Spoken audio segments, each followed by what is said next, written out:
Hey guys, tonight we begin with the bizarre and often ridiculous final moments of those who were supposed to be the most dignified humans alive. Royalty, kings, queens, emperors.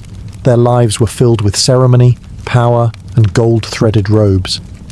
But their deaths? Well, let's just say some of them would rather be forgotten. So before you get comfortable, take a moment to like the video and subscribe. But only if you genuinely enjoy what I do here. And let me know in the comments where you're tuning in from and what time it is for you. It's always fascinating to see who's joining us from around the world. Now, dim the lights, maybe turn on a fan for that soft background hum, and let's ease into tonight's journey together. King Adolf Frederick of Sweden. Death by desert. Of all the ways for a monarch to exit this world, in battle, by betrayal, or on a velvet deathbed surrounded by sobbing nobles, King Adolf Frederick of Sweden chose desert. It was February 1771, a chilly evening, and Adolf Frederick, like many of us after a stressful day of doing absolutely nothing important, decided to treat himself. Except his idea of a treat was a culinary suicide mission.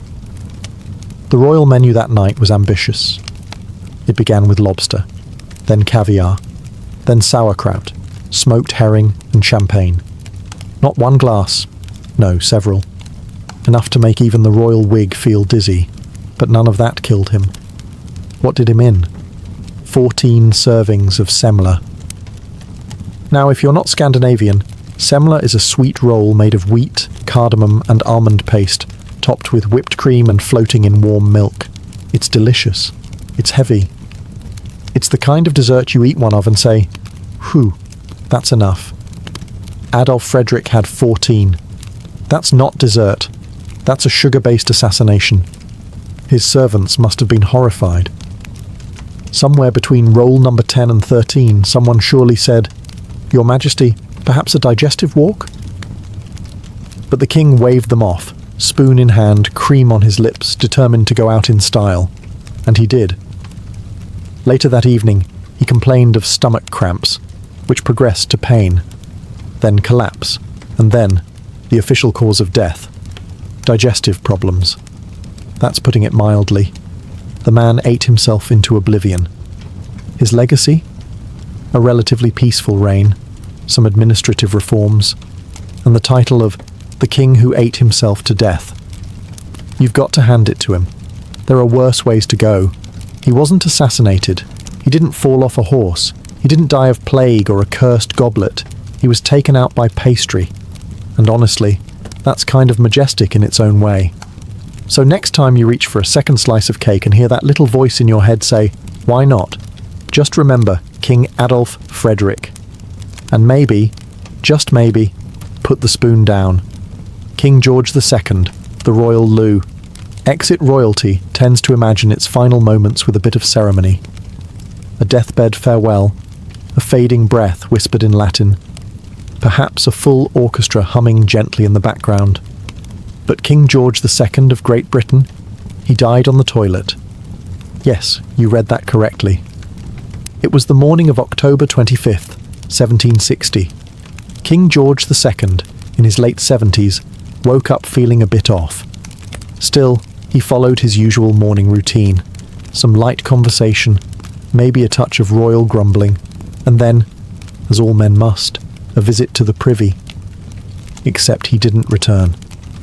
Moments later, servants rushed in and found the monarch slumped over the chamber pot.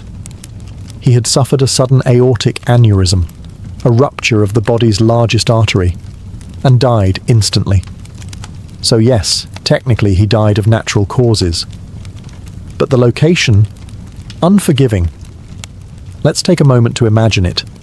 The King of England, Elector of Hanover, defender of the faith, meeting his end not in bed, not on horseback, but half-sitting, mid-business, pants at royal half-mast.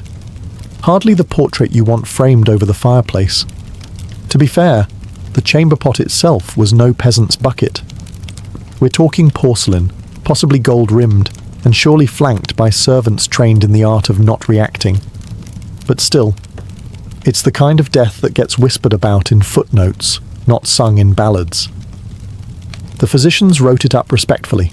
The public was told he died of a heart problem, which was technically true, but the full story was preserved, thanks to court gossip and a few very honest palace attendants who couldn't let it go.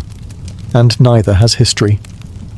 Because for all his accomplishments, his wars, his reforms, his reign over an empire, George II is remembered most clearly for being the only British monarch to die on the toilet, a legacy no one asked for and no one has matched. He ruled an empire and died like a man. Sigurd the Mighty, bitten by a dead man. Some royal deaths are tragic, others are absurd. And then there's Sigurd the Mighty, who managed to die from something even Shakespeare couldn't have invented, a bite from a man who was already dead.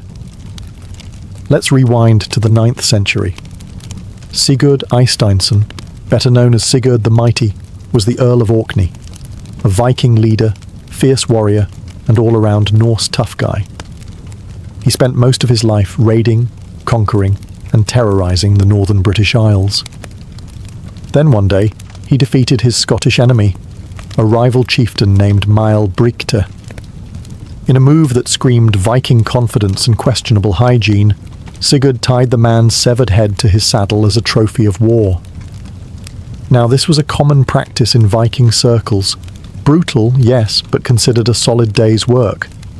The problem? Mael Brigte's head still had teeth. As Sigurd rode home in triumph, the head bounced around, as severed heads tend to do when tied to saddles. At some point during the bumpy ride, one of the dead man's teeth scraped Sigurd's leg. A minor cut. Nothing to worry about. If you're not living in the 9th century with zero antibiotics and a complete disregard for infection control. The wound became infected. Fast. And just like that, the victorious Viking, who had slain dozens, conquered territories, and taken down a warlord, died from a scratch. Not just any scratch, a posthumous bite. That's not just ironic, that's cosmic slapstick.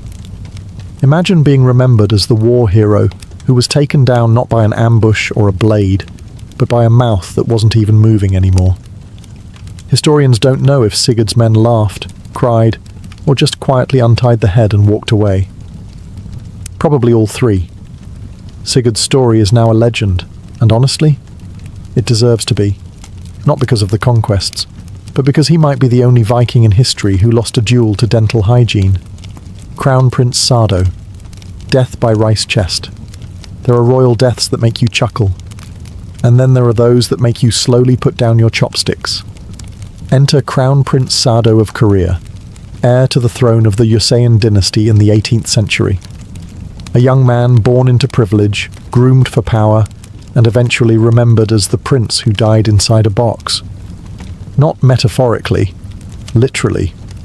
Sardo had issues. Mental health, violent outbursts, erratic behaviour. Call it what you will, but the court described him as dangerously unpredictable. He was known to execute servants on a whim, and was rumoured to wander the palace at night with a sword, muttering to himself. As you can imagine, this made him unpopular. Now his father, King Yongjo, was a Confucian monarch, calm, composed, and painfully concerned with appearances. Executing one's own son would have been politically messy and spiritually scandalous, but leaving him alive, that was even riskier. So the king came up with a creative solution. He had Sardo placed inside a large wooden rice chest, the kind normally used to store grain. It was mid-July, in Korea, which, for the record, is not a pleasant climate for enclosed spaces. There was no ventilation, no water, and no hope of a quick end. Sardo survived for 8 agonizing days. No trial, no blade, just a slow, sealed descent into history as one of the most uncomfortable royal demises ever recorded. It's the kind of death that makes you appreciate exile, or even decapitation, as a kind option.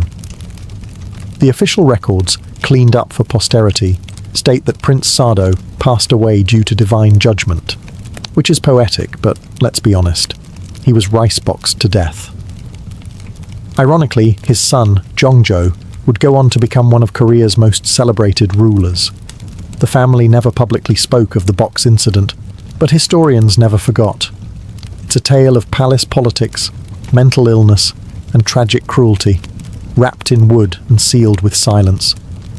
So next time you're complaining about tight spaces or summer heat, just remember Crown Prince Sado. And be thankful no one's solving family drama with furniture. King Martin of Aragon, killed by laughter. If you've ever been told that laughter is the best medicine, allow us to introduce you to the one man in history who quite literally overdosed on it. King Martin of Aragon. The year was 1410. Martin, nearing the end of his reign and battling digestive issues, because no royal story is complete without gastrointestinal drama, had spent the day in bed. Not from injury, but from chronic flatulence and indigestion. The kind of royal wind that clears out courtiers. That evening, he demanded the presence of his personal jester. His request? A joke. Something light, something funny, anything to lift his bloated spirits. The jester delivered. The joke, as preserved in court accounts, went something like this. "Why did you take so long to arrive?" the king asked. The jester replied, "Because I saw a young deer hanging from a fig tree by its tail, and I had to wonder if it was an act of divine punishment." Now, maybe it was the timing. Maybe it was the delirium. Maybe it was the fact that the king hadn't laughed in weeks because he was too busy digesting a goose. But whatever the reason, Martin burst into hysterical laughter. And he didn't stop. Within moments, he was gasping, clutching his stomach, and finally, collapsing. The official cause of death? Indigestion and uncontrollable laughter. Yes, King Martin of Aragon literally laughed himself to death. There's something both tragic and deeply undignified about it. Monarchs are supposed to die heroically, on the battlefield, in a marble hall, or at least during a dramatic monologue. Martin, he met his end with a joke about a deer and a fig tree ringing in his ears. The succession crisis that followed his death plunged the Crown of Aragon into a political mess, but no one could discuss it without stifling a grim chuckle. His advisors must have struggled to write that report with a straight face. Your Majesty has passed, while laughing, extremely hard.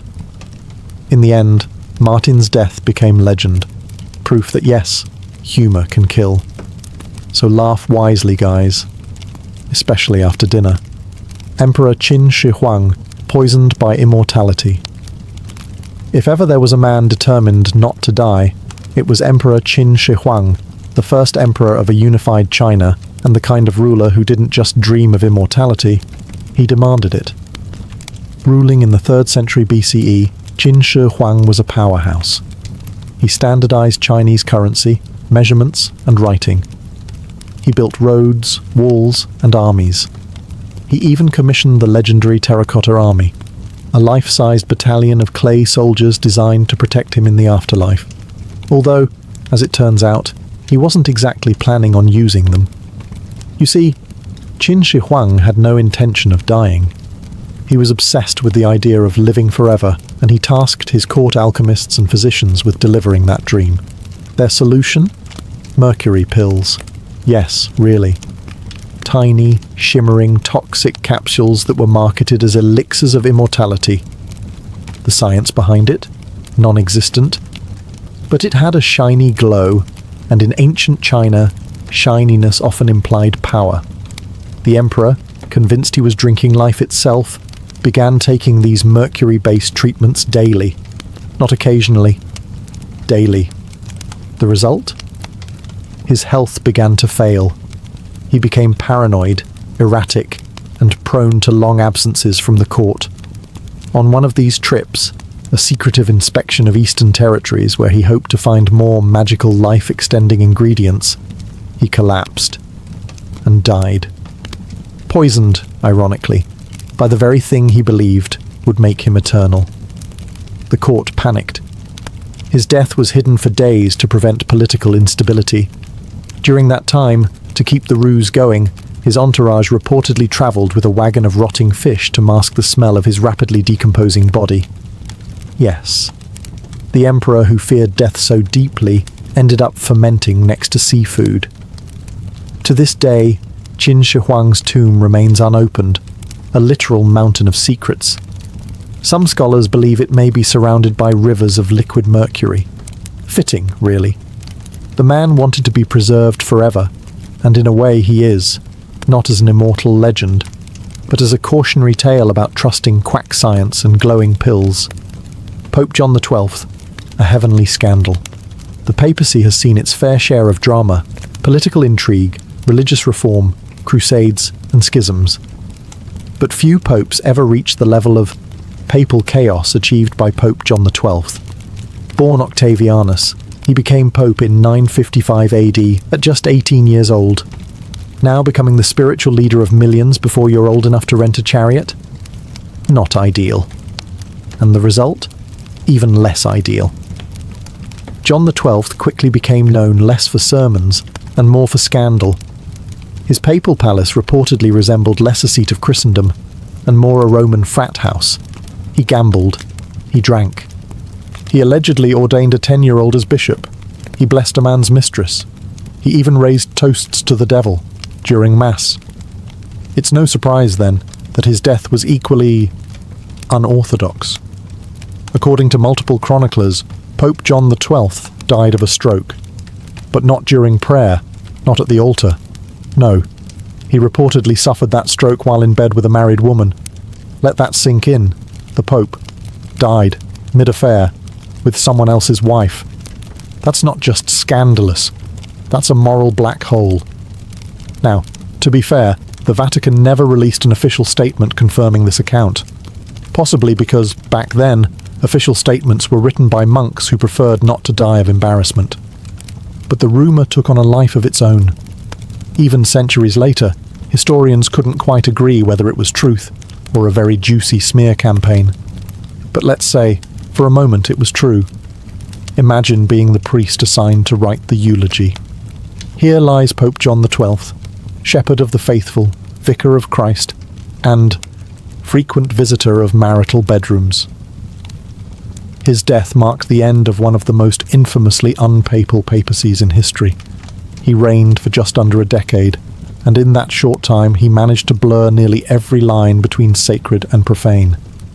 And so, Pope John XII joins our list not just for how he died, but for how spectacularly he ignored the job description. He came, he sinned, he stroked out. And history never forgot. King Alexander of Greece. Monkey business. Royal duties can be dangerous. War, assassination plots, the occasional poisoned goblet. But King Alexander of Greece? He was killed by a monkey. Yes, a monkey. It was 1920. Greece was balancing on the edge of political turmoil, and Alexander, a young and relatively inexperienced king, had been placed on the throne while his father was exiled. He wasn't exactly in charge, more like a placeholder in a crown. So imagine the surprise when the news broke. The king had been attacked in the royal gardens by monkeys. Here's how it happened. One afternoon, Alexander was walking through the royal estate with his beloved dog. Suddenly, a Barbary macaque, a type of monkey known for being both clever and incredibly short-tempered, appeared.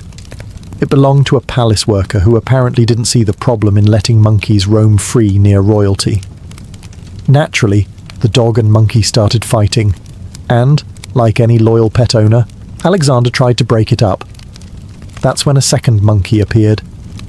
The two monkeys, not thrilled about royal interference, turned on Alexander and bit him, repeatedly. On the leg. The wounds didn't seem serious at first.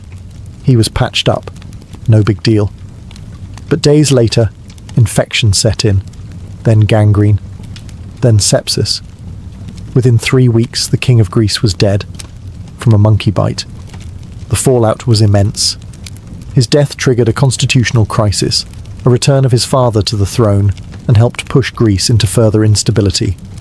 So yes, a monkey attack led to geopolitical chaos. The press at the time didn't know what to do with it. Bitten by a monkey didn't quite fit the traditional royal obituary format. so it was softened, vague phrases like an unfortunate injury or sudden illness used instead. But the truth? It couldn't be covered up. Alexander's reign had been short and largely uneventful, but his death? Unforgettable. He may have worn a crown, but he was ultimately taken down by two small primates who never even got names in the history books. And that's how you become the answer to the strangest trivia question in royal history. Which king was killed by a monkey fight? King Charles II of Navarre. Death by candle. When you think of royal death, you might imagine swords, poison, or at the very least, a dramatic fainting spell after a scandalous banquet. But King Charles II of Navarre, he went out in a way that was both absurd and slightly flammable. Let's set the stage. It's the late 14th century, and Charles II, also known as Charles the Bad, yes, that was his official nickname, wasn't doing so great. He was sick, very sick, possibly suffering from some degenerative illness brought on by a lifetime of political scheming, betrayal, and general unpleasantness. His doctors, equipped with the finest medieval understanding of medicine, which is to say none, came up with a cutting-edge treatment. Wrap the king from head to toe in linen soaked in brandy. That's right, brandy bandages. Because when in doubt, marinate the monarch. The idea was to warm his body, draw out the illness, and possibly pickle him into health. It might have even worked, if the final step hadn't involved sewing him into the linen cocoon and leaving a servant to snip the thread. Enter the candle. The servant, working late by flickering candlelight, leaned in to make the final cut, and then, as court historians describe with both horror and dark amusement, the flame touched the linen. Now remember, the king was soaked in alcohol. He went up like a torch.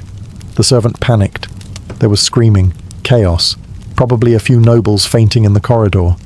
But by the time they extinguished the king, it was too late. Charles II died in one of the most undignified ways possible, accidentally barbecued by his own nurse. The irony was thick. A man who spent his entire life plotting others' downfalls, poisoning rivals, switching alliances, betraying kings, was ultimately undone by his own drip-dry bandage and one inattentive assistant. And so Charles the Bad, who had once ruled with fire and fear, met his end as firewood. Let it be a lesson.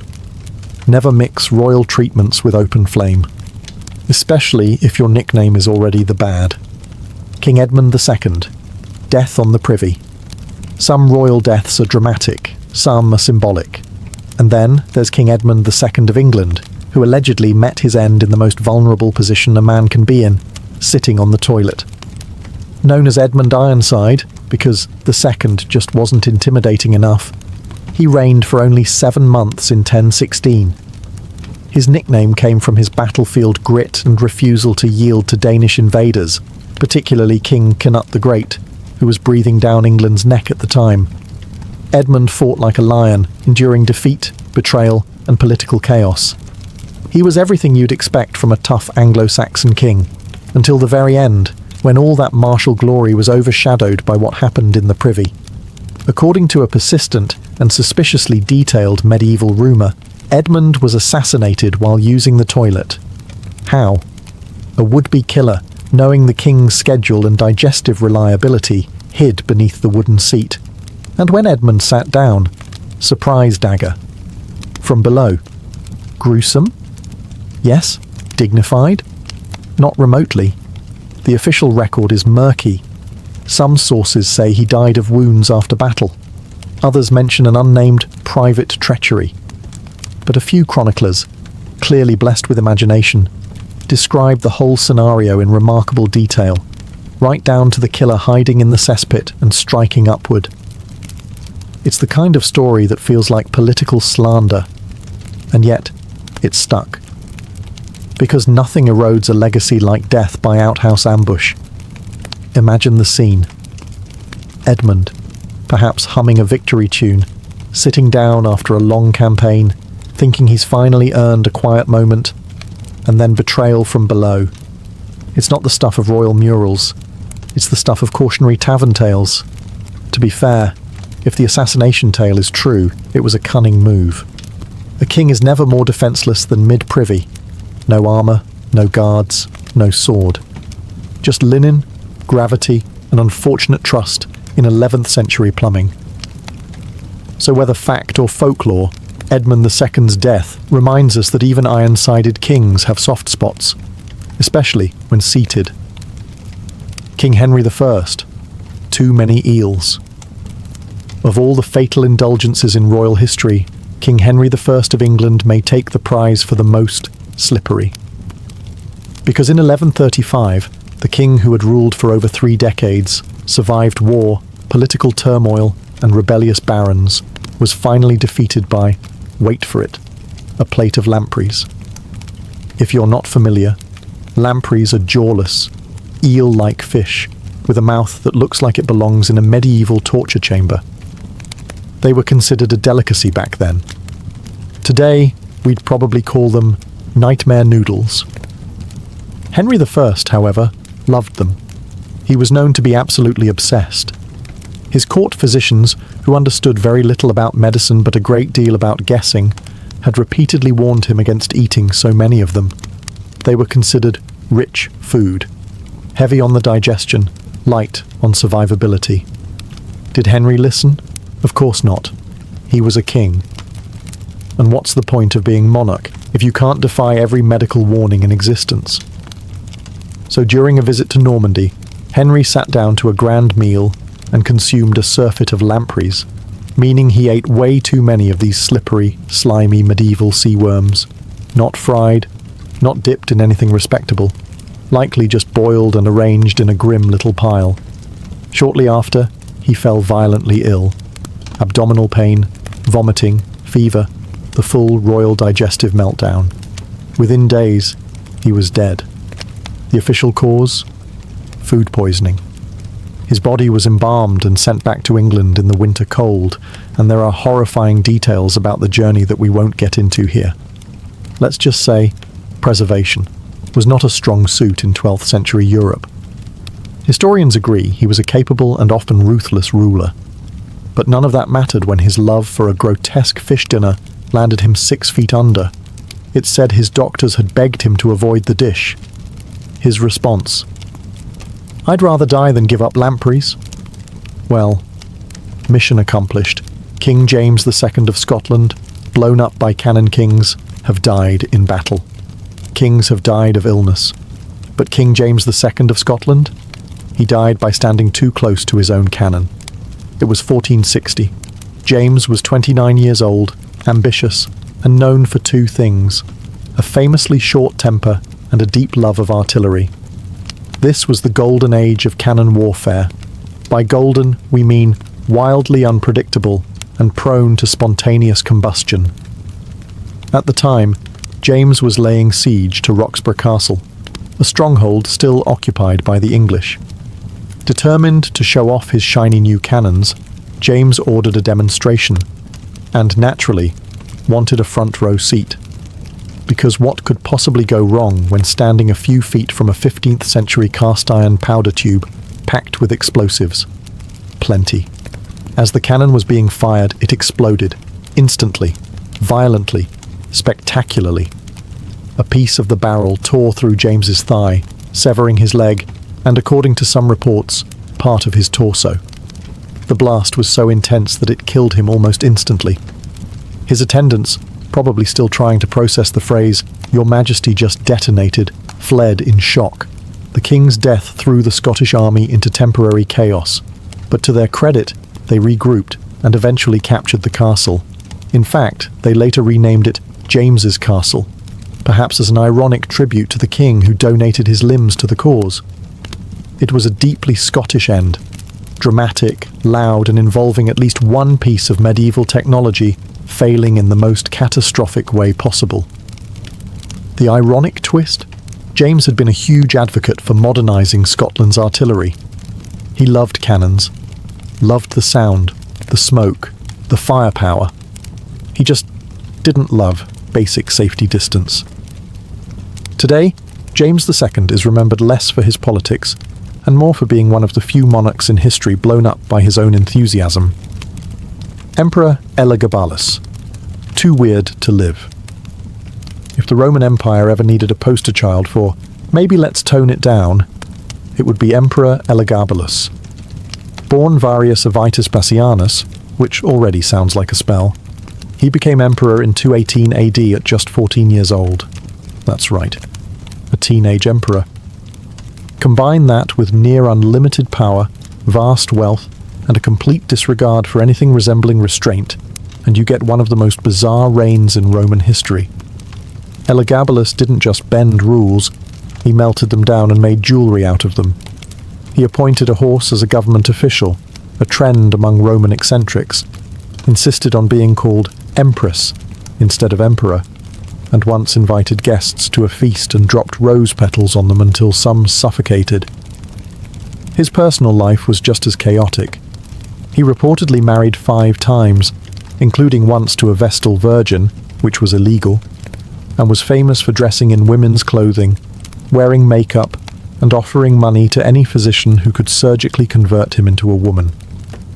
In modern terms, we might call him gender non-conforming or fluid, but in ancient Rome, this made him a scandal wrapped in a toga. While his behaviour shocked Roman elites, what really got him in trouble was his disregard for Roman religious traditions. He tried to replace Jupiter, king of the gods, with Elagabal, a sun deity from Syria. He even built a massive temple and made senators watch as he danced around a sacred black stone. Eventually, the Praetorian Guard, Rome's version of the Secret Service, but with more daggers, had enough. In 222 AD, they assassinated Elagabalus and his mother. Their bodies were dragged through the streets, dumped into the Tiber River, and the Roman Empire collectively hit reset. Elagabalus was only 18 when he died. A teenager with too much power, too many parties, and far too little impulse control. Historians still debate whether he was a misunderstood visionary or just a chaotic tornado in a silk robe. But one thing is clear: his reign was too weird, too wild, and for Rome, just too much. Catherine the Great, rumours that outlived her few rulers in history had reputations as grand or as scandalously misunderstood as Catherine the Great of Russia. She was a brilliant reformer, a patron of the arts, a political powerhouse who expanded the Russian Empire and corresponded with Voltaire. But if you mention her name at a dinner party, chances are someone will mumble something about a horse. Let's get this out of the way. No, Catherine did not die in an intimate encounter with a stallion. That myth, persistent, absurd, and thoroughly untrue, was cooked up by her enemies after her death. It has no historical basis and says more about 18th century gossip than it does about Catherine herself. The real story? She died of a stroke in 1796 at the age of 67, while using the toilet. That's it. She collapsed in her private quarters and never regained consciousness. Quiet, undramatic, and very human. But why the horse rumour? Catherine, during her reign, made powerful enemies, both foreign and domestic. She was a woman ruling alone in a male-dominated empire, unapologetically intelligent, and known for her passionate personal life. She had lovers, sure, but so did many kings before her. The difference? Catherine's conquests were documented and scandalized, while her male counterparts were praised for theirs. After her death, political rivals and bitter aristocrats seized the opportunity to undermine her legacy. The horse rumour, vulgar and absurd, was tailor-made for enduring humiliation. It stuck, not because it was believable, but because it was too shocking to forget. It's the royal version of a bad tabloid headline that just won't go away. So while Catherine expanded Russia's borders, modernized its administration, and helped drag the empire into the Enlightenment, she's still haunted by one fake equestrian footnote. In the end, she didn't die with drama. She didn't die in battle. She died like many before her, quietly, privately, and with history refusing to let her go with dignity. If there's a lesson here, it's this. Power is fleeting, but rumours have long legs, especially when they involve horses. Emperor Valentinian II. The bathtub death. No one can explain. Most royal deaths have an explanation. A battle, an illness, a misjudged eel. But Emperor Valentinian II of Rome, his death remains a mystery that's been floating, quite literally, for over 1,600 years. Let's rewind to the year 392 AD. Valentinian II was only 21 years old. He had technically been emperor since the tender age of 4, because nothing screams qualified to rule the Roman Empire like still being in diapers. But, as with most child emperors, someone else was really in charge. That someone was a general named Arbogast. Now, Arbogast wasn't subtle. He was essentially using Valentinian as a puppet while pulling the strings behind the scenes. The young emperor, understandably not thrilled about being a royal mannequin, started pushing back. Tensions rose. Political whispers turned into threats. The palace air got heavy with accidental death energy. And then one morning, Valentinian was found dead in his bath. Not in the middle of a lavish feast. Not stabbed on the Senate floor. Just peacefully drowned. In a tub. No bruises. No blood. Just a lifeless young emperor, floating awkwardly like the end of a badly written mystery novel. Arbogast, of course, claimed it was suicide. A convenient and very tidy explanation. Historians, however, have long doubted that story. Valentinian was young, ambitious, and had just begun asserting his authority. Suicide? Unlikely. Political murder? Now that's more Roman. But because no one actually saw it happen, and because forensic science back then amounted to, well, he's not breathing, the true cause of death was never proven. What followed was even messier. The Western Roman Empire plunged into chaos. Arbogast installed a puppet ruler, and yet another civil war ignited. All triggered by a corpse in a bathtub and 100 unanswered questions. Valentinian II's death may not be the most gruesome on our list, or the most absurd, but it wins the prize for most suspicious silence. Because if there's one thing history teaches us, it's this. When emperors die in bathtubs, somebody probably helped. In the sun-drenched city of Argos, where marble temples gleamed and the sea breeze tangled with the scent of olive trees, a frail girl named Telesilla was born into a life of quiet expectation. Her family was aristocratic, wealthy enough to afford luxury, educated enough to afford poetry, but their daughter was seen as delicate, sickly, and unlikely to leave much mark on the world beyond the home's shaded courtyards. From a young age, Telesilla suffered from chronic illness. We don't know exactly what plagued her. Ancient records rarely give us such mercy, but she was often bedridden, a passive observer of life's energy from behind linen curtains. In a society that prized athleticism and public presence, especially among men, Telesilla's physical weakness could have been a sentence to obscurity. But here's where fate, or perhaps the muses, intervened. Unable to join the bustling life of the agora or the festivals of Hera, Telesilla turned inward. And inward, she found poetry. Lines and rhythm became her companions. Words were her resistance. Instead of falling into despair, she began composing verses, some say with the same fluency others used to breathe. Her poems honored Apollo, Artemis, Athena, divine beings of strategy, healing, and war. It's almost ironic, considering what would come later. And as her poetry deepened, something else changed. Pausanias, the ancient travel writer, claimed that through her dedication to the muses and the act of writing itself, Telesilla's body began to heal. Slowly, steadily, she grew stronger. It's possible that she took part in ritual purification, or simply found purpose that revitalized her. Whatever the reason, she emerged not just as a poet, but as a woman reborn, with voice, strength, and startling clarity. In time, her works became widely admired. Her name passed from symposium to symposium, and her lyrics stirred something deep in the hearts of Argive women.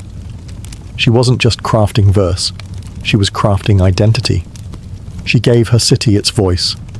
And though no one could know it yet, that voice would soon echo not in the theatre, but on the battlefield. Because this poetess wasn't done surprising the world, not by a long shot. As Telesilla's name grew within Argos, her home became a place of quiet reverence, not for wealth or beauty, but for her words. She wrote with a particular focus on the gods, especially Apollo and Artemis, the divine siblings of healing, precision, and purity. Her hymns didn't merely praise, they invoked presence. These were not empty rituals. These were spiritual calls to arms, of the soul. Her verses were likely recited at temples and sacred festivals, sung by choruses of young women dressed in white, their voices rising beneath sun-scorched columns. Through her poetry, Telesilla provided not only spiritual expression, but also emotional education. She reminded the people of Argos, especially its women, that they too were part of the divine tapestry. They weren't merely spectators in a male-dominated mythos. They were woven into the narrative. And while men debated politics in the Agora, it was Telesilla's verses that seeped into the minds of Argive daughters. In a world where education for women was rare, poetry was their inheritance. Her hymns taught them reverence, strength, even defiance, wrapped delicately in metaphor and rhythm. But it was more than just literature. For Telesilla, these hymns were medicine. Ancient accounts suggest that her devotion to poetic discipline helped cure her lifelong illness. Though we might roll our eyes at the idea of writing your way to health, there's something timeless in this concept. She found purpose, and perhaps in doing so, she found resilience. The more she wrote, the more she stood. The more she stood, the more people listened. And Argos needed her voice, because war was coming. The city had been growing complacent, leaning too heavily on its past glories and underestimating the tensions rising around it. Sparta, that eternal neighbour to the south, had already shown its teeth more than once, and while the men of Argos continued their debates, no one suspected that a poet, the once sickly girl who healed herself with verse, would soon become their rallying cry. In many ways, Telesilla was already preparing her city. Her hymns didn't just soothe, they steeled. They became quiet rehearsals for something louder, bloodier, and more urgent. When the time came, the women of Argos would already know the rhythm of defiance, because she had already taught them how to sing it. The year was around 494 BCE, and Argos stood on the edge of disaster. Tensions with Sparta had finally snapped. The Battle of Sapea erupted, an ambush staged with Spartan precision and Argive miscalculation. The Argive men, confident in their numbers and tradition, fell into a trap laid by King Cleomenes of Sparta. It was brutal, systematic, a massacre dressed in strategy. Hundreds of Argive soldiers were slaughtered. Some say nearly the entire male fighting force of the city was wiped out. What remained was a shell of a city, its gates open, its warriors dead, its fate seemingly sealed.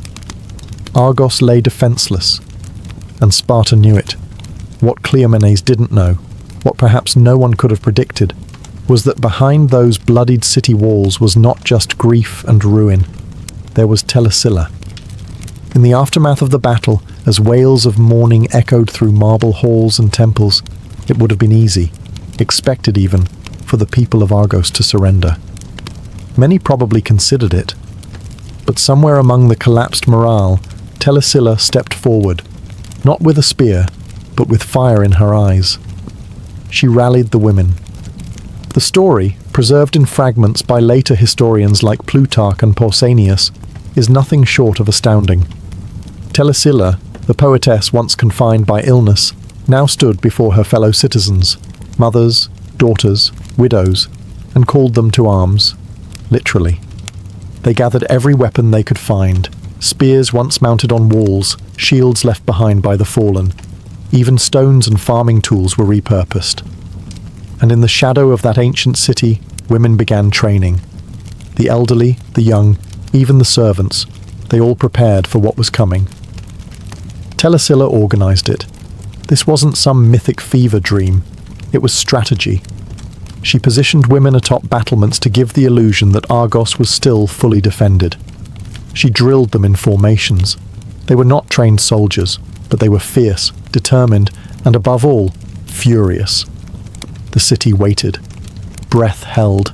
The Spartans would return. Everyone knew it. But when they did, expecting a broken city ready to kneel, they found something else entirely. A wall lined with women, armed, prepared, led by a poet with no crown, no title, just command in her voice. Argos had fallen, and now it would rise again. The Spartan army returned, expecting plunder. After all, they had decimated Argos's military. What remained, they assumed, were civilians too broken to fight back. An easy conquest, maybe even a lesson in Spartan mercy. But what greeted them at the gates of Argos was no surrender. It was spectacle. It was defiance. It was Telesilla. The walls were lined with women, fully armed, their eyes steady, their posture unshaken. Their commander, a woman once known only for poetry, now stood tall, directing strategy like a general born of war. And then the women attacked.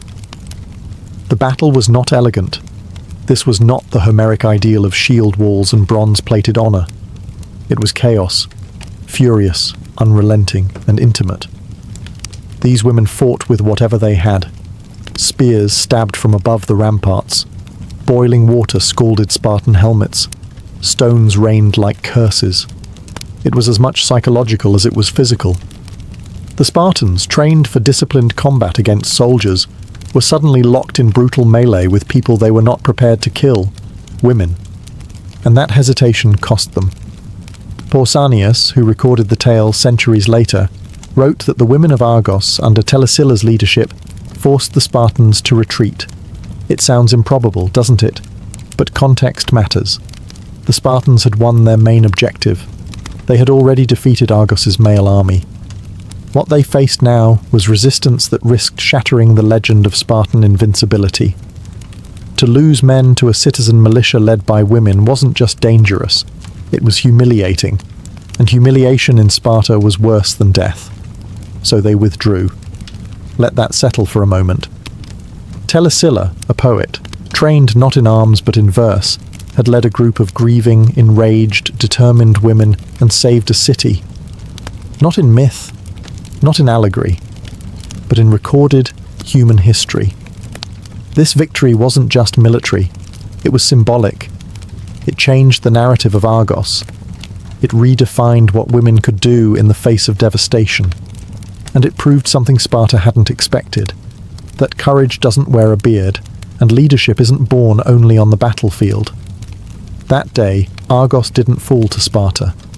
It stood taller than ever, held up by hands that had once only held lyres. And it was Telesilla who handed the city its second breath. Victory had a strange taste. The city of Argos had survived, but it was changed. Its streets still echoed with grief. Its temples bore the bloodstains of husbands, brothers, and sons who never came home. But over all that silence stood something remarkable, a new kind of legacy, stitched together by women's hands and Telesilla's unshakable resolve. She didn't claim power. She didn't crown herself queen or sit upon a throne. Telesilla returned to her poetry. It might seem anticlimactic, but this was precisely her genius. She didn't fight for personal glory. She fought because her city needed her. And once Argos was safe, she resumed what she loved, composing hymns and honoring the gods. But now, her verses had new weight. They weren't just lyrics sung at festivals. They were reminders, living memory set to meter. Imagine the girls of Argos growing up in the shadow of that victory, whispering stories of the poet general who once led their mothers into battle. Imagine their voices reciting her verses under moonlight, not just as ritual, but as power. Telesilla's poetry had become prophecy, and prophecy had become precedent. The city honored her not just in song, but in stone. A statue was erected in the temple of Aphrodite, showing Telesilla seated calmly with scrolls at her feet, one hand upon her lyre, the other resting on her shield, not as a contradiction but as a complete truth. She was both artist and warrior, and she had shown her city that those identities were not only compatible, they were necessary. Elsewhere in Greece, the story spread. Telesilla became a symbol not only of Argive resilience, but of womanly courage in a world that rarely allowed such narratives to breathe. Philosophers debated her, poets echoed her themes, and in time, her name was preserved in collections of heroic women, standing shoulder to shoulder with queens and oracles. But perhaps most powerful of all was the silence that followed. She didn't chase war, she didn't court conflict. Her defense of Argos was an act of necessity, not ego. When peace returned, so did she, to her ink, to her rhythm, to the private sacred space where poems were born. And in doing so, she proved that real strength isn't measured in how long you hold the sword, but in knowing exactly when to put it down. Telesilla's name began to stretch beyond the city walls of Argos, carried not by armies, but by admirers. Her story, part history, part legend, was whispered in symposiums, etched into scrolls, and retold in hushed admiration by men who never thought they'd speak of a woman as both poet and protector. She was not mythologized into a goddess. She remained human, and that made her all the more powerful. Her dual legacy resonated deeply across the Greek world because it broke a mold that many didn't realize could be broken. In an era when women were expected to be silent, invisible, or ornamental, Telesilla was none of those things.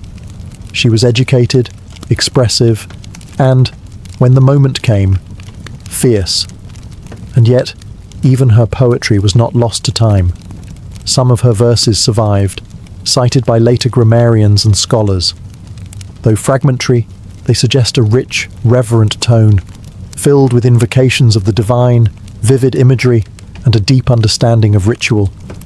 She didn't just write, she shaped the sacred. It's difficult to say how much of her work has vanished into history's abyss. Like so many women of antiquity, her voice was preserved only in pieces, filtered through the pens of men centuries after her death.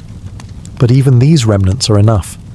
They speak of a woman who believed in beauty, in community, in purpose, and in the capacity of language to build more than verse, to build courage, memory, resistance. Artists later depicted her surrounded by scrolls and shields, sometimes crowned with laurel, sometimes simply sitting alone in contemplation, always poised between song and silence, art and action. She inspired later generations of women, though subtly, like a steady flame that never quite goes out. In the Hellenistic period, and even into Roman times, her name appeared in anthologies, a rare inclusion among lists dominated by male voices. Her story wasn't repeated out of novelty, it was repeated because it mattered. Telesilla of Argos wasn't the loudest warrior, nor the most prolific poet, but she was something rarer, a woman who moved between two worlds with grace, fire, and intent. And in doing so, she forced the world to take notice, not with conquest, but with clarity. As centuries passed, the name Telesilla began to fade, not from legend, but from mainstream history.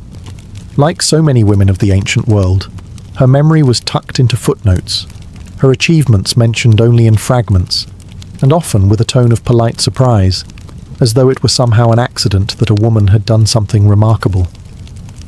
The Hellenistic world, with its shifting power centers and cultural transformations, began favoring different kinds of heroes: conquerors, philosophers, kings.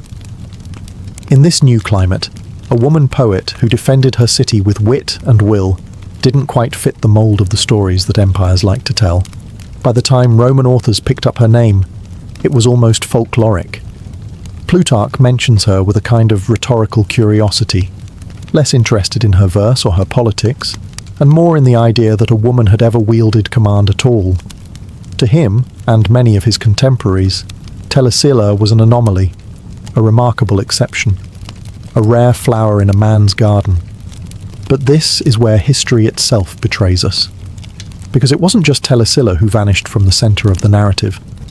It was countless women like her, leaders, thinkers, poets, whose stories were deemed too inconvenient to preserve in full. The scrolls were lost, the statues were repurposed or destroyed, the voices were silenced, not by violence, but by centuries of editorial neglect. And yet, Telesilla persisted. Her story survived not because it was allowed to, but because it was too compelling to kill. Because the image of a woman standing atop a city wall, shield in one hand, verse in the other, simply refused to go quietly. That kind of image doesn't disappear. It smoulders in memory, reignites in times of crisis, and whispers to each new generation that bravery wears many faces, and some of them wear veils. In modern times, historians and feminists alike have begun to revisit her legacy. Not to exaggerate it, but to reclaim it.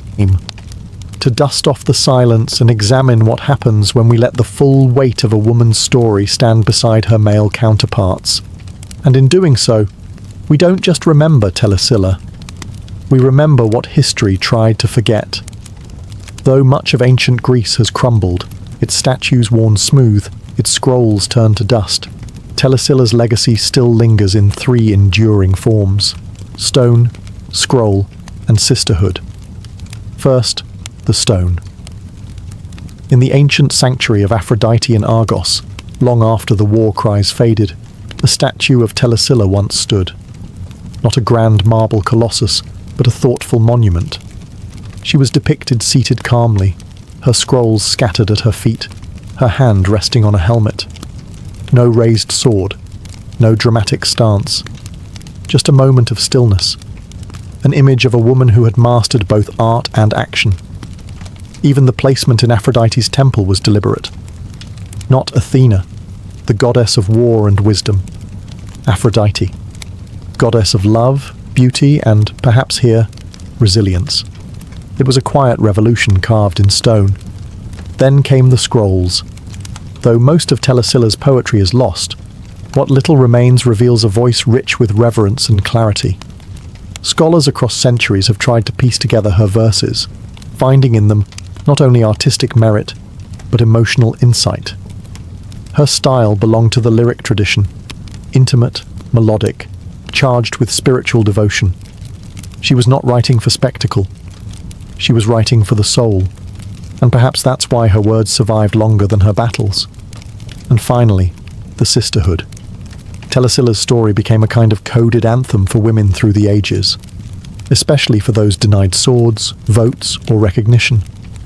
She offered something more enduring than strategy: permission. Permission to act, to speak, to lead, to protect. She wasn't just a historical figure. She was a mirror, one in which generations of women could see their own potential reflected, no matter how obscured by time.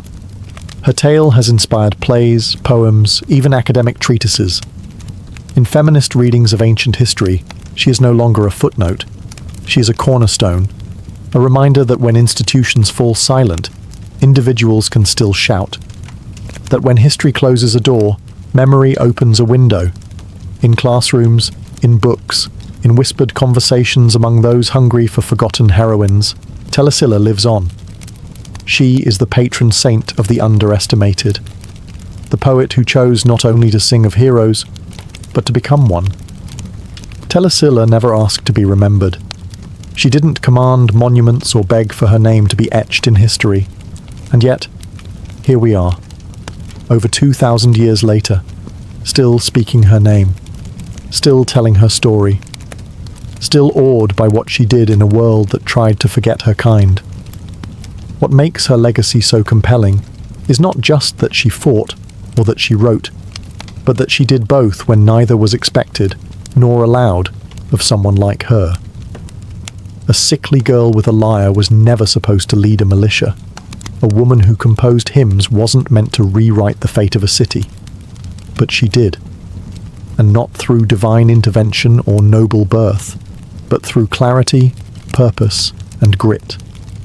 In the grand tapestry of Greek history, full of heroes with bronze muscles and flowing capes, Telesilla stands apart. She doesn't roar like Achilles or scheme like Odysseus. She does something far harder. She holds the line. She looks into the face of collapse, and she does not flinch. Not because she was fearless, but because someone had to act, and no one else did. And that's what makes her echo last. She reminds us that heroism doesn't always come with a trumpet blast or a poet's blessing. Sometimes it comes in the form of a woman who picks up a sword with shaking hands, steadies herself, and says, "Not today." Today, scholars and creatives alike continue to draw inspiration from her. Her story is taught in feminist studies, referenced in discussions about women in warfare, and even invoked in debates about the fluidity of roles across gender and class. She has become not just a symbol of Argos, but of resistance itself. And if you listen carefully, her voice still hums beneath the surface of modern tales. In every woman who steps up when others step back. In every artist who refuses to stay in their lane. In every act of courage that begins with a whisper and ends in thunder. Telesilla's legacy is not locked in the past. It is alive, breathing, moving quietly through the world. Because the truth is, the lyre was never put down. It was simply transformed into something sharper. Before arches, before blueprints, before even the idea of architecture, there was a simple human need to get from one side to the other. Across rushing rivers, deep ravines, and perilous chasms, the early ancestors of humanity faced a question as old as travel itself. How do you cross when the land disappears? The very first bridges were not built by engineers. They were stumbled upon by wanderers and hunters who noticed a fallen tree spanning a stream or watched vines drape across a gorge. These early crossings weren't planned. They were found. Nature gave the hint, and humans took the cue. A fallen log, a line of stones placed just right. This was where bridges were born. Out of curiosity, out of fear, out of hunger. Over time, those accidental crossings became intentional. In rainforests, people began binding together vines and reeds to form hanging footpaths. These weren't exactly stable. You wouldn't want to cross one in the dark. But they were a beginning. A literal lifeline between food and famine, isolation and community. In parts of what is now South America, early civilizations began using twisted plant fibers to create longer suspended crossings.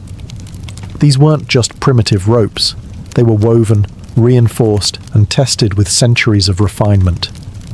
The Incas, long before the Spanish conquest, perfected the art of the rope bridge. But even before the Inca Empire, the peoples of the Andes were mastering techniques that required deep understanding of tension, weight distribution, and natural materials. What makes these early bridges remarkable is not their size, but their boldness. Imagine looking at a river gorge hundreds of feet deep, and instead of walking away, you begin tying grass together. That's not just ingenuity, it's a kind of bravery wrapped in necessity. These first crossings changed more than routes, they changed relationships. Once two valleys were linked, ideas flowed as easily as people. Trade routes emerged, languages mingled. Cultural exchange was born on shaky ropes and damp planks. A bridge, even the humblest one, is always more than wood and fibre. It's an invitation, a statement, a quiet refusal to let nature have the final say. In those earliest spans, civilizations took their first steps toward connection and never looked back. High in the Andes Mountains, where cliffs drop like knives and rivers roar with glacier melt, the Inca Empire wove its own answer to nature's brutal geography. The Incas didn't just build bridges, they tied the sky together. Their roads ran for thousands of miles across mountains and valleys, but it was the rope bridges, or cuishuachaca, that truly defied imagination. These bridges were made entirely of grass. Not wood, not metal, not stone, just woven strands of ichu, a tough mountain grass twisted into cords, and those cords twisted into cables. The process wasn't just technical, it was ceremonial. Entire villages would gather once a year to build or rebuild these bridges by hand. Each family was responsible for a section of rope. They braided, chanted, and hauled, working in a rhythm passed down through generations. The resulting bridge could stretch across a 100-foot canyon, swaying with every gust of mountain wind. No nails, no bolts, just pure tension and trust. And yet these rope bridges were strong enough to support llamas, soldiers, messengers, and traders. They were the beating arteries of an empire, spanning canyons where no stone could be placed. And they were elegant in their own way. Suspended like cobwebs across the void, they moved with the wind instead of fighting it. They bent, swayed, and sighed, but rarely broke. When one did collapse, it wasn't treated as a failure. It was simply the end of a cycle, ready to be born again by the hands of those who lived along its path. These rope bridges weren't just infrastructure. They were sacred. The annual rebuilding was a living ritual, a reminder that the land was not to be conquered, but worked with. That connection required not brute force, but harmony. No empire understood this better than the Incas. Even today, one rope bridge remains in use, the last Cuezhuachaca, still rebuilt annually by local communities near Hunchiri, Peru. UNESCO has recognized it as intangible cultural heritage. Tourists cross it gingerly. Locals cross it with muscle memory. In a world that increasingly forgets how to repair, the Inca Bridge reminds us of something ancient and vital. That strength doesn't always come from stone. Sometimes it comes from woven grass, shared labor, and the will to meet across the void. Far from the wind-tossed Andes, across the rivers of ancient China, another philosophy of bridge building was taking root, one that favored permanence over flexibility, symmetry over sway. Chinese engineers saw bridges not just as tools, but as expressions of balance, of earth, water, and heaven connected in stone. As early as the Zhou dynasty, Chinese builders had been experimenting with wooden and pontoon bridges. But it was during the Han and later the Sui and Tang dynasties that something extraordinary emerged, the segmental arch bridge. Unlike the steep Roman arch, which relied on a high curve, the Chinese approach flattened the arch, giving their bridges a gentle rise and greater stability under dynamic loads like carts and animals. These were not just aesthetic choices. They were masterclasses in tension and compression. Take, for example, the Zhaozhou Bridge, built in the early 7th century by the engineer Li Chun. Spanning 123 feet with a 37-foot high arch, it remains one of the oldest surviving open spandrel stone bridges in the world. It's not just old, it's brilliant. Li Chun designed it with smaller, secondary arches along the base to reduce weight and water resistance during floods. His understanding of both structure and natural forces was centuries ahead of his time. But Chinese bridges weren't only feats of engineering, they were deeply poetic. Many were built near temples or gardens, reflecting ideals of Taoist harmony and Confucian order. The bridge wasn't just a crossing, it was a moment, a pause between destinations, a chance to contemplate the still water below and the swirling heavens above. Stone lions often guarded the entrances, not merely as decoration, but as symbols of protection.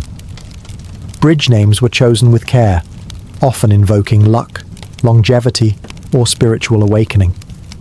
And for scholars and artists of the Tang and Song dynasties, bridges became a favorite subject in painting and verse. A simple walk across one could become a metaphor for everything: change, connection, and the quiet strength of staying still amid motion. In ancient China, bridges were more than civil works. They were spiritual geometry, each stone laid not just with skill, but with philosophy. To cross one wasn't just to travel, it was to pass through balance itself. If China built with harmony, Rome built with ambition. For the Romans, a bridge wasn't just a way to cross a river, it was a declaration. We are here, and we will stay. As the Roman Empire expanded, it faced an endless parade of rivers, valleys, and gorges. But where others saw obstacles, Rome saw blueprints. The Romans took what the Etruscans had started, arch technology, and turned it into something monumental: and permanent. Using stone, concrete, and sheer willpower, Roman engineers constructed bridges that didn't just survive time, they defined it. One of the most famous is the Pons Fabricius, built in 62 BCE, which still carries foot traffic across the Tiber River today. That's more than 2 millennia of wear and war, flood and footstep, and still standing.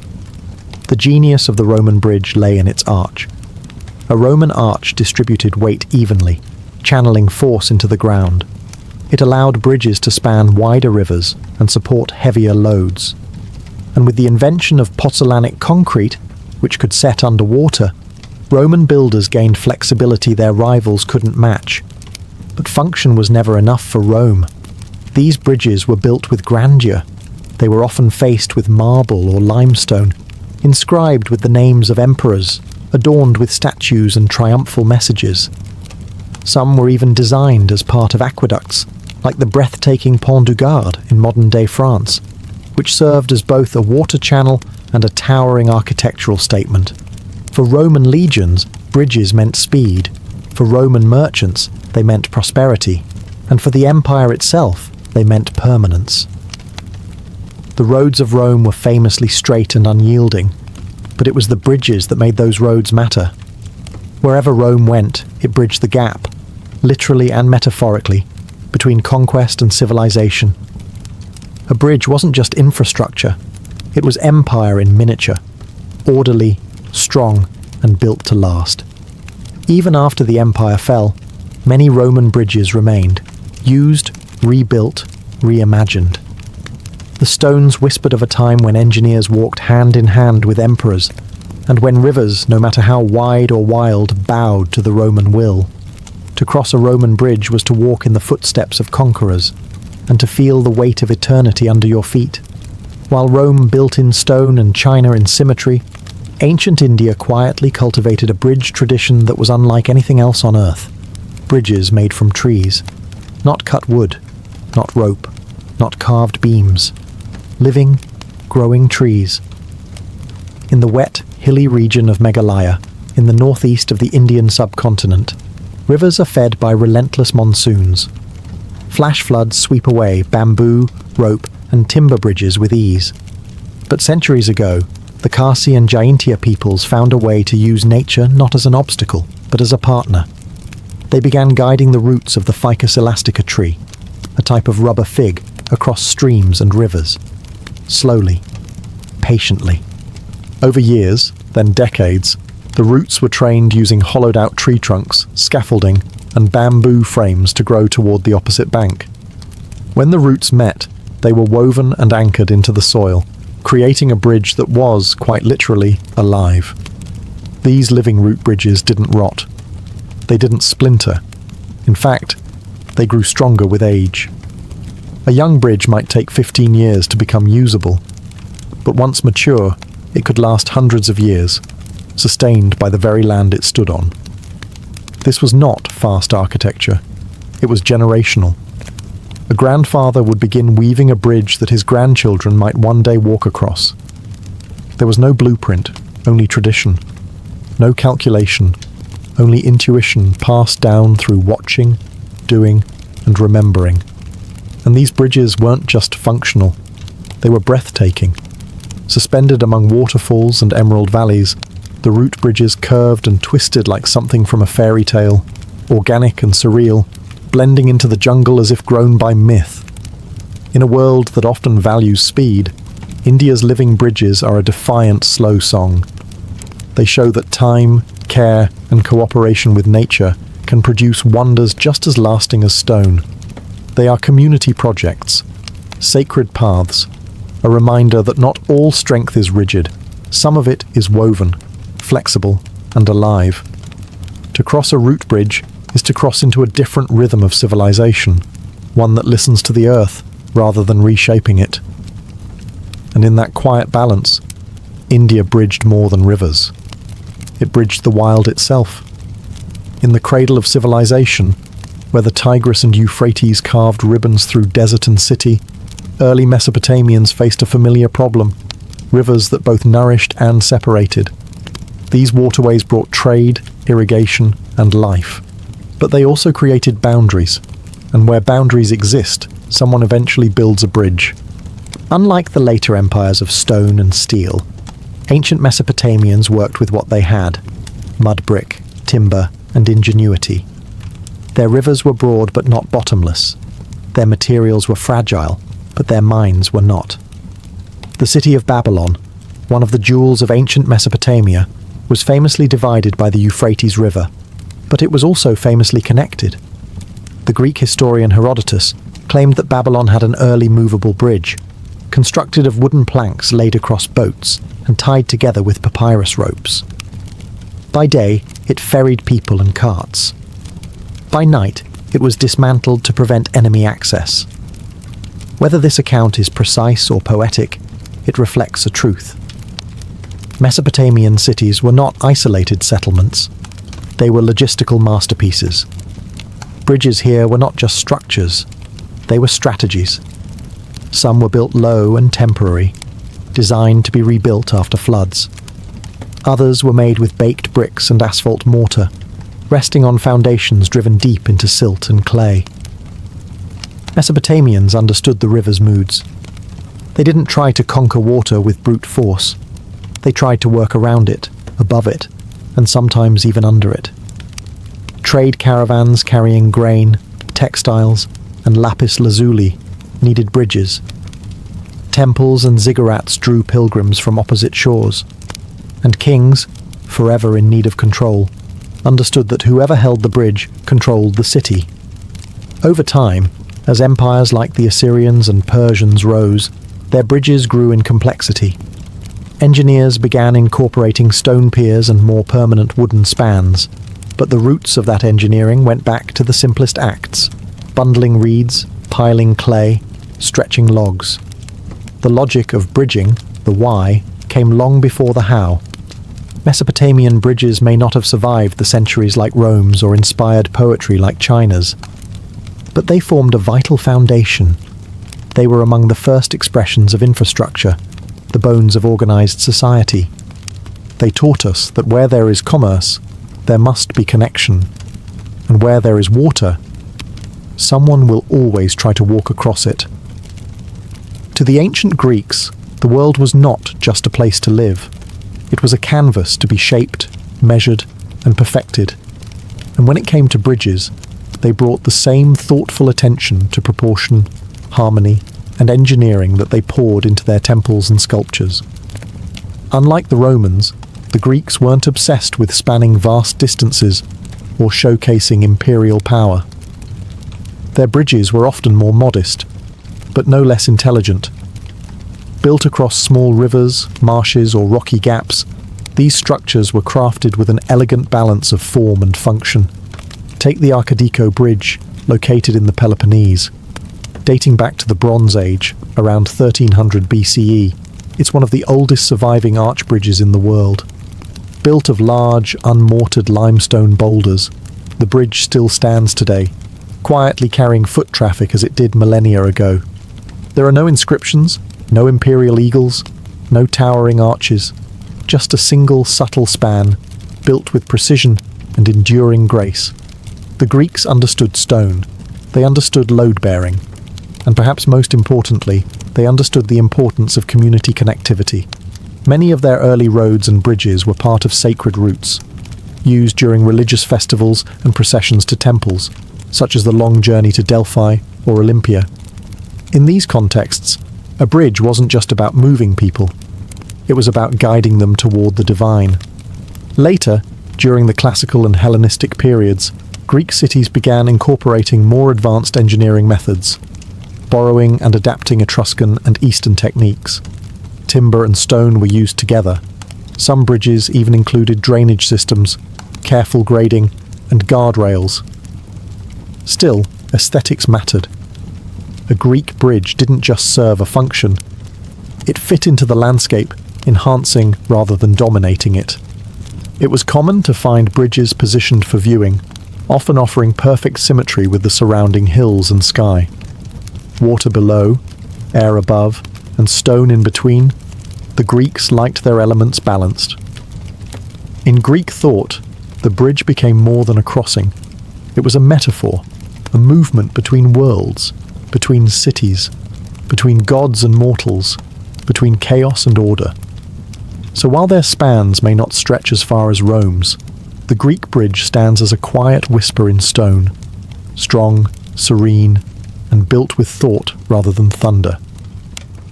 In the land of towering pyramids and mighty pharaohs, ancient Egypt didn't need to conquer rivers as often as it needed to navigate them. The Nile, both giver and taker of life, served more as a highway than a barrier. Boats were the bridges of Egypt. But that didn't mean Egyptians ignored the art of crossing land-based gaps. When they did build bridges, they did so with intention, and with unmistakable symbolism. Egyptian civilization grew along the fertile banks of the Nile, where irrigation channels, canals, and distributaries carved up the land.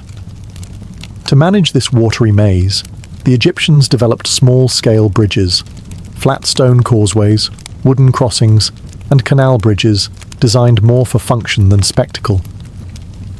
One of the earliest known examples comes from the workers' village at Deir el-Medina, near the Valley of the Kings. Archaeologists have discovered narrow stone walkways and raised paths designed to carry foot traffic over irrigation ditches and sunken terrain. These weren't monumental in size, but they were smartly built, using local stone, carefully leveled surfaces, and alignment with prevailing routes. And then there's the great causeways, those long, sloping stone paths that connected the Nile to the pyramids at Giza.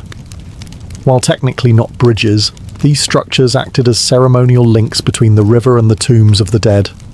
Massive and meticulously constructed, these causeways were used to transport the pharaoh's funerary goods, chariots, and even his mummified body during grand religious processions. In these causeways, we see something more than transport. We see spiritual transition, a passage from life to death, from one world to another. The bridge, in Egypt, wasn't always a structure you walked across. It was an idea. The soul crossed into the afterlife. The king moved from mortal dust to divine eternity. As Egypt expanded and urbanized, more bridges appeared over canals and smaller water networks, often tied to temple precincts or granary systems. Some were likely made of wood, lost to time, but their foundations, stone piers and embankments, remain buried beneath desert and field. The Egyptian bridge was never a monument to conquest. It was a conduit of water, of grain, of sacred memory. Not grand in form, perhaps, but monumental in what it represented. The eternal journey between shores, seen and unseen. By the time the ancient world began to fade into the medieval, its bridges remained, quiet, immovable witnesses to the ambitions, fears, and brilliance of early civilizations. Some crumbled, buried by flood or forgotten war. Others, remarkably, still stand. A root bridge in India, a Roman arch in France, a Greek limestone span in the Peloponnese. Silent, but unbroken. What unites all these ancient bridges, whether born of grass, stone, wood, or myth, is that they were acts of faith. Not religious faith necessarily, but human faith. That we could overcome separation. That we could connect what nature had divided. That the people on the other side were worth reaching. Every civilization had its own approach. The Incas used tension. The Romans used compression. The Chinese used curvature. The Mesopotamians used buoyancy. But the principle was the same. Link what cannot be leapt. Make distance irrelevant. And each bridge said something about the people who built it. The Incas trusted time. The Greeks trusted balance. The Egyptians trusted eternity. The Romans, they trusted concrete. But even beyond function and philosophy, bridges told stories. A rope bridge whispered of community. A Roman aqueduct thundered empire. A Chinese stone arch spoke of harmony. They didn't just carry bodies, they carried beliefs, identities, and purpose. Some bridges were born in urgency, built quickly after a war or flood. Others were born in ritual, raised in song, rebuilt in ceremony, maintained not by kings, but by farmers and children. All of them required cooperation. No one builds a bridge alone. You need hands, patience, and hope. And perhaps that's why they still resonate with us today. Not because we're impressed by ancient tools or clever math, but because we recognize the courage it takes to build something between danger and safety, between isolation and unity, between now and the generations to come. In a world that often pulls itself apart, ancient bridges remind us of something quieter, older, and wiser. That connection is worth the effort. That strength can be gentle. That sometimes the most powerful thing we can do is simply reach out. So the next time you cross an old bridge, pause. You're walking on the remains of ancient dreams, and they're still holding. Before there were words carved into clay or hymns sung in stone temples, there was sound. Not organized music in the way we know it, but raw, instinctive rhythm, nature's own symphony waiting to be noticed. The crackling of fire, the patterned drip of rain, the rustle of leaves, the rhythmic thump of feet. These were the first instruments, and somewhere along the way, early humans stopped just listening. They started imitating. The earliest musical instruments known to us come from the Paleolithic period. Among them, flutes made from bird bones and mammoth ivory, found in caves in Germany and dated to over 40,000 years ago. They had holes carefully drilled along their bodies, designed to control pitch, not just make noise. These weren't toys, they were tools of emotion. Imagine it, in the flickering dark of a cave, someone gently blowing into a carved bone, the notes echoing like whispers through stone. A lullaby for a child, a chant for the hunt, a sound to soothe the dying or stir the sacred. These first notes weren't just entertainment, they were memory made audible. Early music likely served functional roles. Rhythmic clapping or drumming could synchronize group labor, build morale, or intimidate enemies. Repetition made things memorable. Long before writing, information was sung, not said. Melody was a mnemonic device, anchoring knowledge to tone and pattern. The beginning of oral tradition is, in many ways, the beginning of music. In tribal rituals across ancient cultures, we see evidence of percussion instruments, wooden slats, seed rattles, stretched animal skins struck in time. These tools helped bind communities together, providing a shared experience that required no translation. You didn't need to speak the same language to move to the same beat. Music likely emerged alongside and intertwined with spiritual belief. In early burials, we find instruments placed beside the dead, flutes, drums, bells, as if the journey to the next world required accompaniment. Or perhaps the music was meant for the living, echoing with grief, hope, or a longing to reach beyond the veil. In these earliest sounds, we weren't just surviving, we were beginning to express ourselves, to remember, to celebrate, to mourn. Before we built cities or wrote myths, we sang. In the fertile crescent of Mesopotamia, where the Tigris and Euphrates carved paths of life through desert and clay, music was not a pastime. It was a necessity. From Sumer to Babylon, from temple to tavern, sound shaped identity, order, and the divine. The Mesopotamians didn't just play music, they recorded it, structured it, and tied it tightly to the heavens. Among the earliest visual records of musical culture comes from Sumerian cylinder seals and reliefs, dating back to the 3rd millennium BCE. These tiny artworks depict musicians holding lyres, flutes, and drums. But the true marvel lies in what archaeologists later uncovered. The lyres of Ur, elaborate instruments adorned with gold, lapis lazuli, and carved bull heads. These were not mere tools. They were sacred objects, buried with the elite, meant to accompany souls into the afterlife.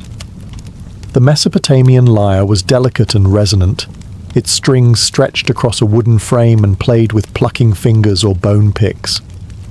Musicians were professionals, some temple-trained, others court-appointed.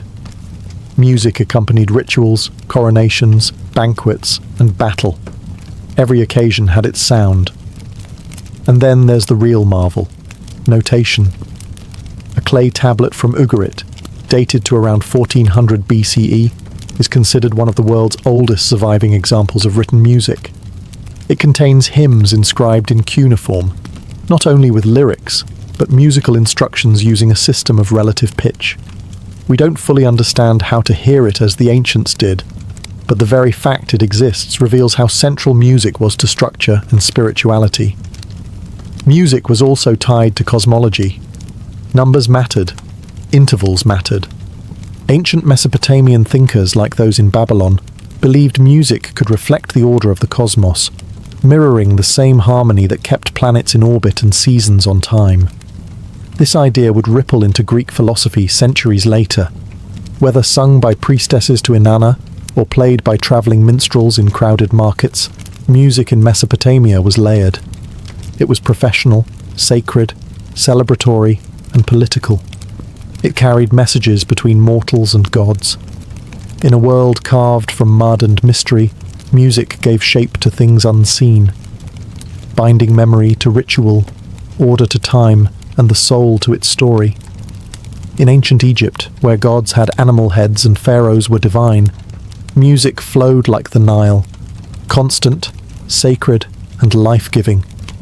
It echoed in temple courts, drifted through market stalls, and accompanied every stage of human life, from birth to burial. Egyptian music wasn't ornamental. It was essential. The Egyptians believed that music had magical properties. It could calm the gods, heal the sick, and guide the dead. Instruments were gifts from the divine, most famously the goddess Hathor, often depicted with a sistrum, a rattle-like instrument used in sacred rites. To shake the sistrum was to awaken life itself. Its jingling tones symbolized the cosmic rhythm of creation. Archaeologists have found harps, flutes, lutes, and lyres painted in tomb murals dating back to the Old Kingdom, around 2500 BCE. These instruments weren't generic. They were specific, finely crafted, and richly decorated. Harps came in angular or curved forms, often played sitting on the ground. Their strings, made from animal gut, sang out during both religious ceremonies and court entertainment. Music was deeply woven into Egyptian ritual. Temple hymns were performed at sunrise to greet the gods. Priests and priestesses weren't just readers of sacred texts. They were also trained musicians. Specific tones were believed to align with particular gods or emotions. There was music for lamentation, for praise, for purification. Every act had its sound, but music wasn't just for the elite. Street musicians, dancers, and folk singers filled the markets of Memphis and Thebes. Percussion instruments like frame drums, clappers, and castanets added rhythm to community festivals. Women often led in performance, whether as professional entertainers or as mourners hired to sing the wails of grief at funerals. Egyptian hieroglyphs even give us words for musical moods. Hes implied joy or adoration. Tefu meant sorrow or mourning. Music wasn't an abstract art form, it was emotional infrastructure. And when death came, it came with music. Funerary texts sometimes included instructions for chants and instruments. In death, as in life, the journey was not silent. Music in Egypt served many masters, gods, kings, farmers, and mourners. But it always served a deeper truth. That sound was the language of the soul. And through it, even silence had meaning. In ancient Greece, music was more than art. It was mathematics, medicine, philosophy, and divination. It wasn't merely played, it was studied, theorized, worshipped. For the Greeks, music was a mirror of the cosmos, harmonious, ordered, and deeply sacred. The Greek word musike didn't refer to music alone. It encompassed the entire domain of the muses, the goddesses of inspiration for poetry, dance, and song. To engage in music was to draw directly from divine influence. And so, from the street performers of Athens to the philosophers of Ionia, music was both a daily habit and a metaphysical pursuit. Instruments were everywhere. The lyre, a stringed instrument associated with the god Apollo, was central to education. Greek boys, especially of aristocratic backgrounds, learned to play it as part of their formal training. The kithara, a larger and more ornate version of the lyre, was used in professional performances and religious festivals. And then there was the aulos, a double-piped reed instrument with a sharp, penetrating tone, often used to accompany dramatic performances, rituals, and even military exercises. Music was tied intimately to the dramatic arts. In Greek tragedy, choruses didn't just chant, they sang. Entire plays were structured with lyrical meters, turning dialogue into a melodic unfolding of fate. Every step of Oedipus, every lament of Medea, was underscored by rhythm and melody. But behind the performance lay theory. Pythagoras, yes, the triangle guy, was among the first to propose that music could be understood numerically. He observed that harmonious notes emerged from simple ratios like 2-1 or 3-2. From this, the concept of the music of the spheres was born, the idea that the planets themselves moved in cosmic harmony, producing a music too perfect for human ears to hear. Plato and Aristotle expanded on this. Plato believed music shaped the soul, and therefore the state. A society's moral health could be gauged by its music. Certain scales and modes were uplifting, others dangerous. Music wasn't just expressive, it was formative. In Greece, to pluck a string was to brush the fabric of reality. To sing was to participate in divine order. And to understand music was to begin to understand the soul itself. When Rome absorbed the cultures around it, it didn't just take their land, it inherited their music. From Etruscan trumpets to Greek lyres, Roman music was a patchwork of styles and traditions, woven together under one empire. But unlike the Greeks, who often philosophized about music's moral function, the Romans focused on its practical uses, and sometimes its volume. Music in Rome was everywhere. In temples, military camps, theaters, banquets, and the infamous arenas, music served to command, entertain, and impress. One of the most iconic Roman instruments was the cornu, a large curved brass horn used by the military. When blown, it sent clear signals across the battlefield, orders, formations, and alerts. It wasn't beautiful, but it was effective. For Roman soldiers, music was survival. In civilian life, the soundscape was more elaborate. The tibia, a Roman version of the Greek aulos, was played at sacrifices and public events. The hydraulis, or water organ, was an early keyboard instrument that used air pressure and water to produce sound.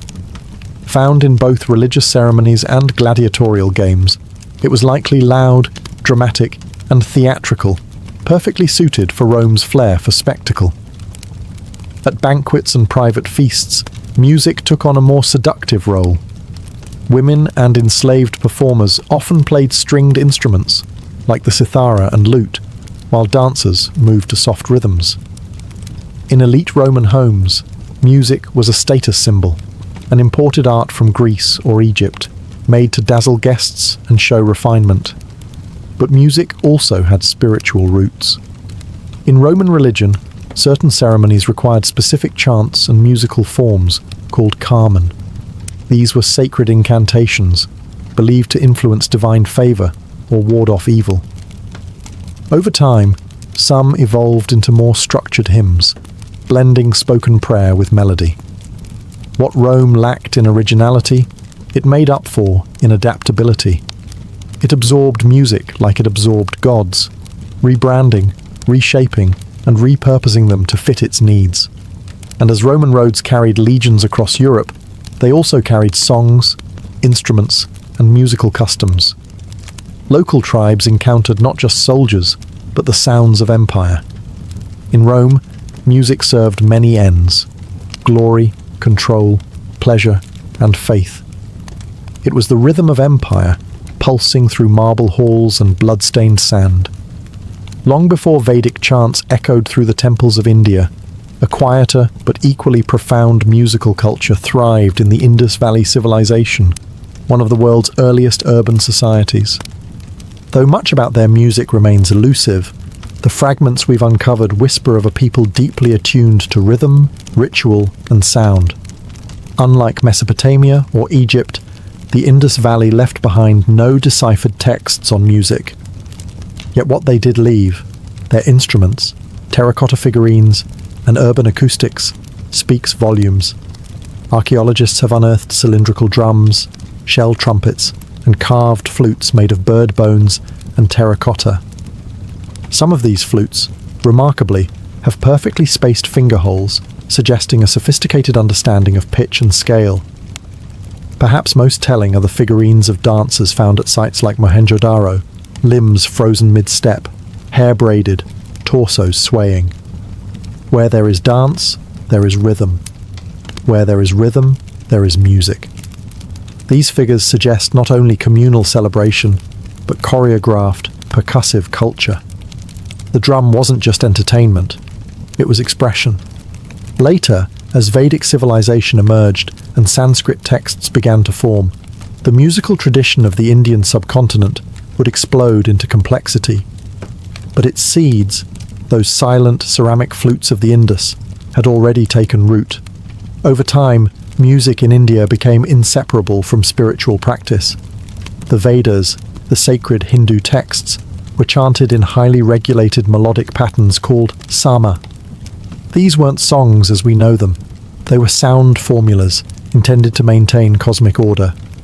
By the time of the Natya Shastra, an ancient treatise on drama, dance, and music, composed around 200 BCE, Indian music was already categorized into ragas, melodic modes, and talas, rhythmic cycles. Instruments like the veena, an early stringed instrument, and the mridangam, a double-headed drum, became staples of religious and court music. But even as theory deepened, the soul of Indian music remained the same. Music as devotion, music as vibration, music as a bridge between body and spirit, sound and silence, mortal and divine. In the lands of the Indus, music wasn't written in ink. It was written in breath, beat, and eternity. In ancient China, music was never merely sound. It was cosmic order made audible. Rooted in Confucian and Taoist philosophy, early Chinese music sought to mirror the harmony between heaven, earth, and humanity. To play music was not just to entertain, but to align oneself with the moral and natural rhythms of the universe.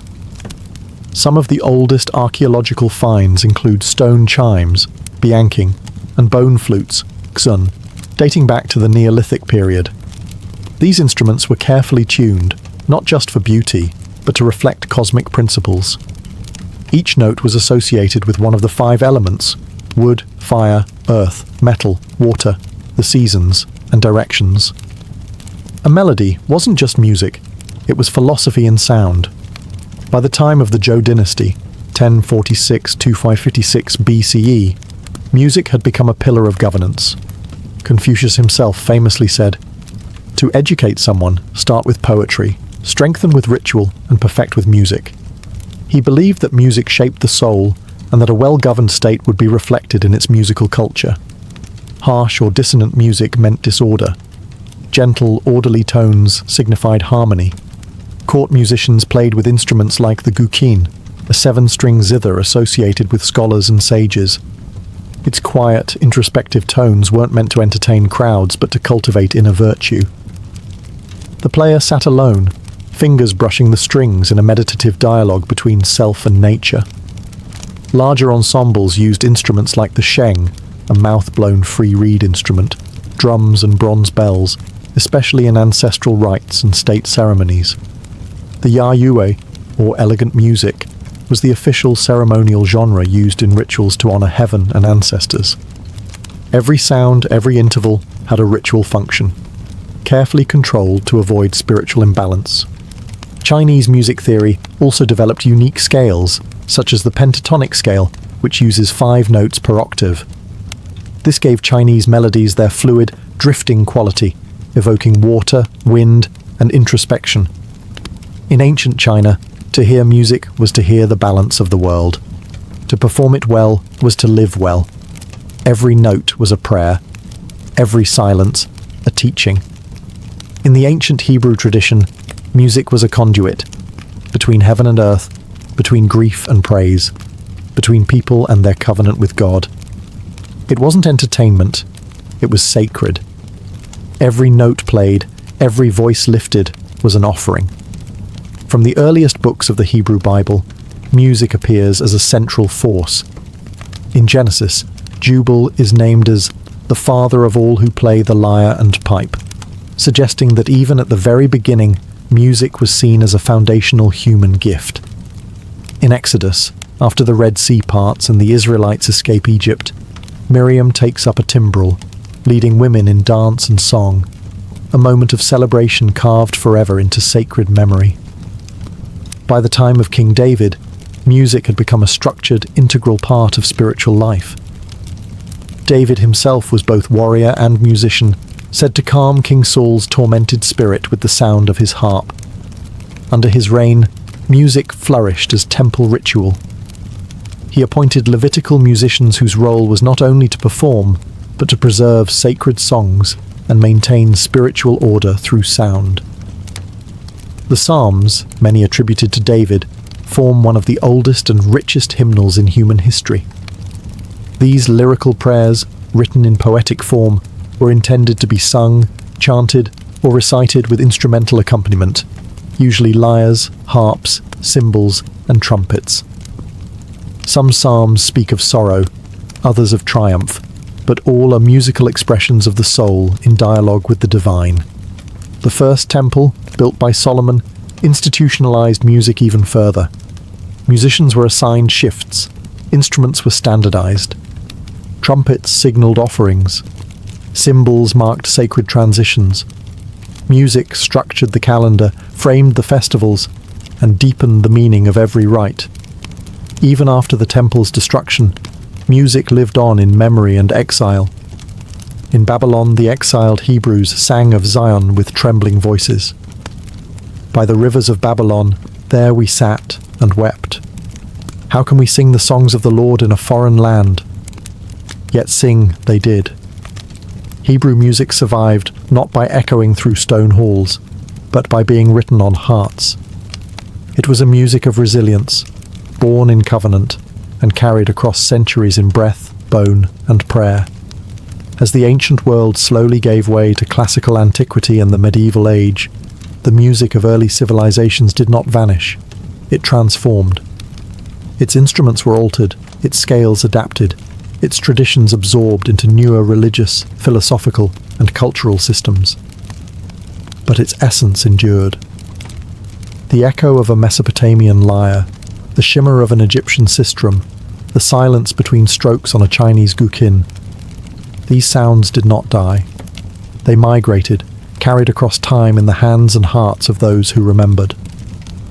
In many ways, ancient music is a language we've forgotten how to fully speak, but never stopped listening for. We can't hear exactly how a Babylonian hymn sounded. We can only reconstruct it from clay tablets, fragmented notation, and ancient descriptions. But we can feel its intention, its effort to connect body and spirit, time and eternity. Even in the absence of full musical scores, we still see music etched in stone and painted on walls. Dancing priestesses in Minoan frescoes, harpists carved into Assyrian reliefs, Roman mosaics showing cithara players at feasts. These images are static, yet they pulse with rhythm. They remind us that ancient music was never background noise. It was the heartbeat of ritual, the breath of ceremony, the fire of protest, and the balm of grief.